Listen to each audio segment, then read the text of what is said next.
तो दोस्तों, आज हम आपको एक ऐसी कहानी सुनाने वाले हैं जिससे आपको एक माँ का दर्द पता चलेगा। सीमा एक ऐसी औरत थी जो अपने हृदय में पूरे परिवार का दुख समाये बैठी थी।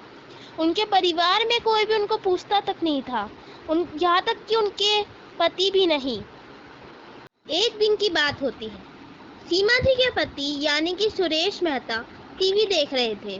तभी वहाँ पर सीमा जी आकर बैठ जाती है। सुरेश जी फिर अपना मुंह चलाते हुए कहते हैं कि पता नहीं ये लोग कहाँ कहाँ से आ जाते हैं और अपनी मनुष्यत यहाँ पर फैलाते हैं। आज तो पूरा दिन ही खराब जाएगा। यहाँ से जाना ही बेहतर होगा। तभी वहाँ पर उनकी बड़ी बहू आ जाती है और कहने लगती है, ओ माँ जी, ये रोना धोना बंद कीजिए, मुझे ये सब पसंद नहीं है। अगर यहाँ पे धर्मिंदर आ गए और उन्होंने आपको रोता हुआ देख लिया ना, तो पूरा घर सिर पे उठा लेंगे। ये मनुष्यत बंद कीजिए और सुनिए मेरी बात। ऐसा कीजिए, आप घर का सारा काम करने से पहले घर का खाना बना दो। धर्मिंदर को स्कूल भी धर्मिंदर को ऑफिस भी जाना है। जल्दी करो, रोना धोना बंद करो।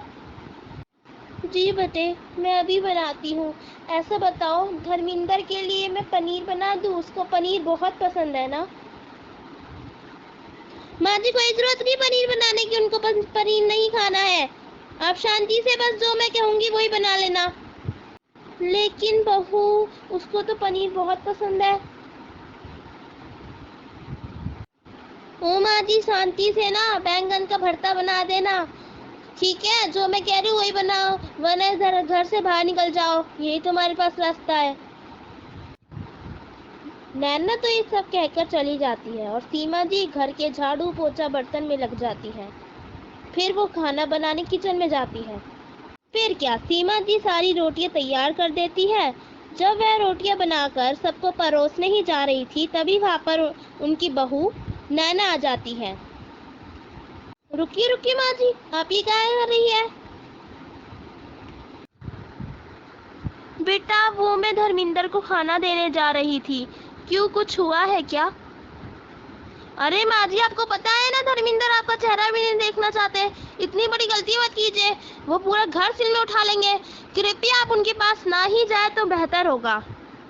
यह कहकर वो तो वहां से चली जाती है, लेकिन सीमा जी वो पल याद करती है कि जब उनका बेटा धर्मिंदर उनसे रोज खाना मांगा करता था और कहता था कि माँ, आप मुझे अपने हाथों से खिलाओ।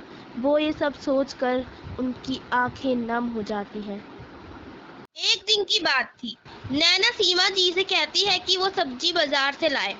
सुनिए माँ जी, सारे घर की सब्जी खत्म हो गई है और सबको खाना भी खाना है। ऐसा कीजिए, आप बाजार जाइए और कुछ सब्जियां ले आइए। बैंगन तो बिल्कुल मत लाना, पापा जी को बिल्कुल पसंद नहीं है। अरे बेटा, लेकिन सुरेश को तो वो बहुत पसंद है। वो तो मेरे हाथ का बैंगन चाटते रह जाते हैं। ऐसा क्यों कह रही हो तुम?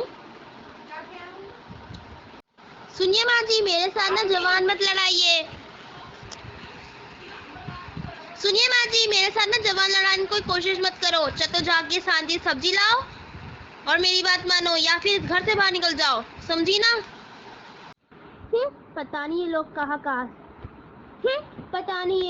कहाँ से आ जाते हैं।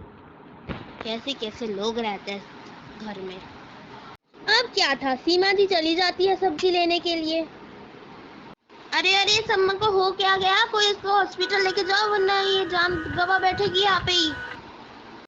हेलो आंटी जी, आपकी सास यहाँ पे बेहोश पड़ी हुई है, सिटी हॉस्पिटल आ जाइए।